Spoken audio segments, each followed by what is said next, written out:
tired of your landlord and getting on your nerves? Or how about the bank taking your mortgage payment every month and the bank CEOs playing golf all day? Oh, straight down the middle. Now look at the follow through all the way. That's key.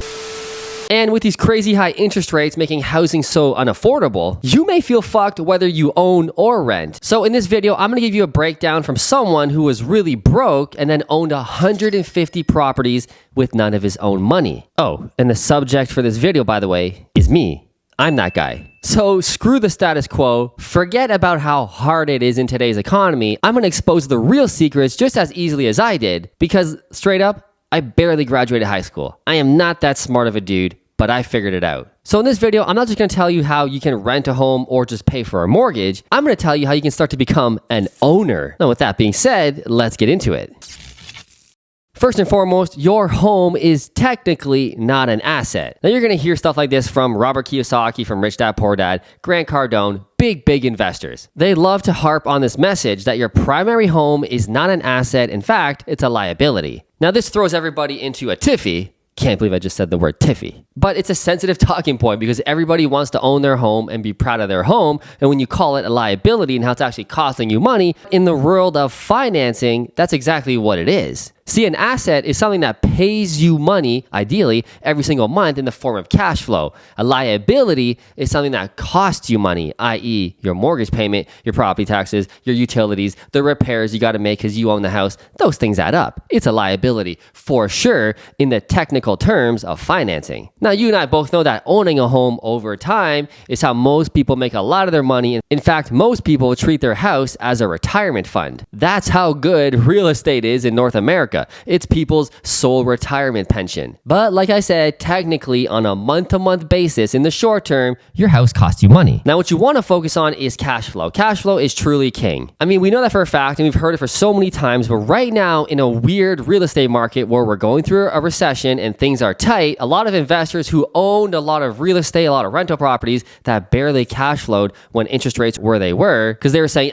dude, appreciation is where it's at. I'm going to sell this property in 3, 4, 5 years and make so much money. Well, now that interest rates have gone up so much, those properties are now turning to negative cash flow. And if you got 2 of them, 3 of them, 4 of them, 5 of them, and you just work a normal basic job, dude, you're going bankrupt. You now know the importance of cash flow. Your assets need to at least take care of themselves, but ideally, we're looking for this asset to cash flow and pay us every single month. See, as much as you make money through owning properties and holding them for 5 years, which is my bread and butter, it's how I made my entire net worth, was by owning 50 rental properties, waiting 5 years with my partners, selling them all, and cashing out a pretty sweet payday. But if it doesn't cash flow and can get you to that point where you can make it 5 years, it's worth nothing, really. In fact, it's too risky, which can cause bankruptcy and even worse, a divorce in your family. See, the number one cause of divorce is always financial stress and financial issues.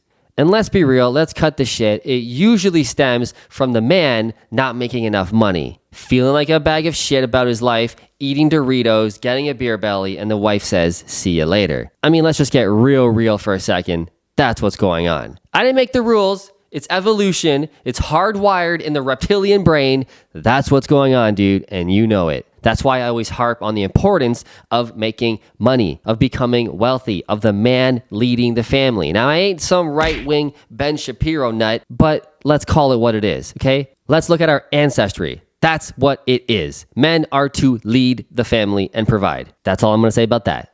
Now, if you're listening to what I'm saying, you're like, Matt, sounds good. Obviously, investing in real estate is amazing, but I don't have the money to buy a house. I can't get in. I would love to, but I can't. Here's the best tip that I wish someone told me way back when I bought my first rental property at 22 years old, and that is to house hack. So it is to buy a duplex, a triplex, a fourplex, a multifamily property of any kind that you can afford, live in one of the smaller units, ideally the cheapest rented unit. You take that one and you rent out the other units, renovate them, make them look really good. And ideally you live for free. That 1 or 2 tenants is paying the entire mortgage payment, the property taxes, the insurance, the utilities, everything, so that you can now focus on investing the rest of your money, growing your business some more, buying that second property, ideally with a partner, not using your own money. And that's how the snowball starts to roll. That's how you start to generate wealth. You start small, you start humble. I know you don't want to live in a basement apartment. You don't want to live in some attic unit, a 1-bedroom bachelor, not even. I get it. It's not cool. But what is cool is owning a fourplex at age 23, 24, 25,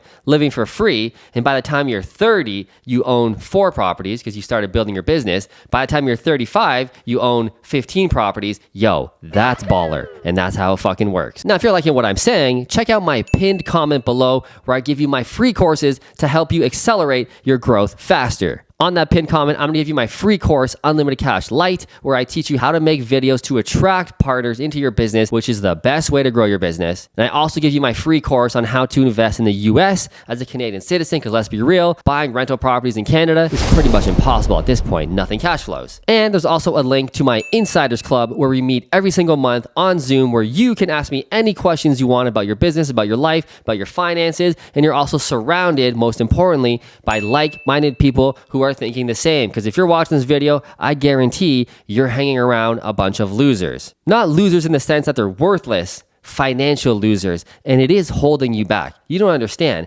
but it is. So surrounding yourself with like-minded people who are on the same goal, who want to build wealth, who want to live a great life, dude, that's motivating, and that's what I can offer you. So check out those links, and I will see you in one of those.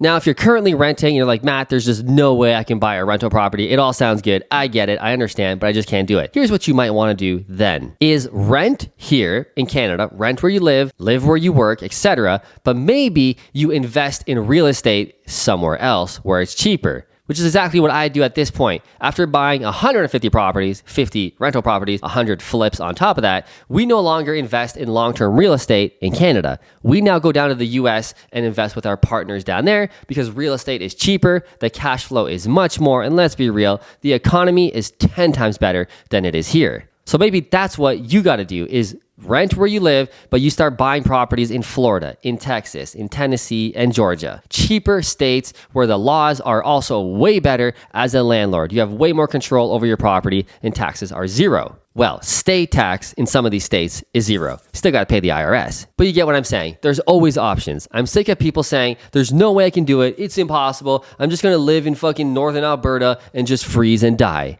Dude, come on. There's always an option. I mean, if you can't afford to buy a house in Texas like we're buying for $180,000, dude, it's 180 grand.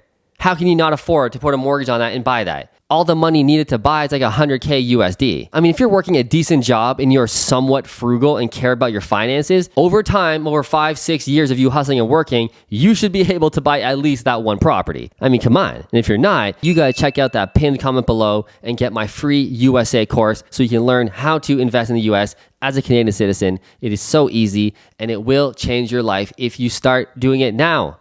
Start building your wealth, start taking control of your life and control of your finances. If you like this video, smash the like button, hit that subscribe button. It greatly helps this channel, and I will see you in the next video.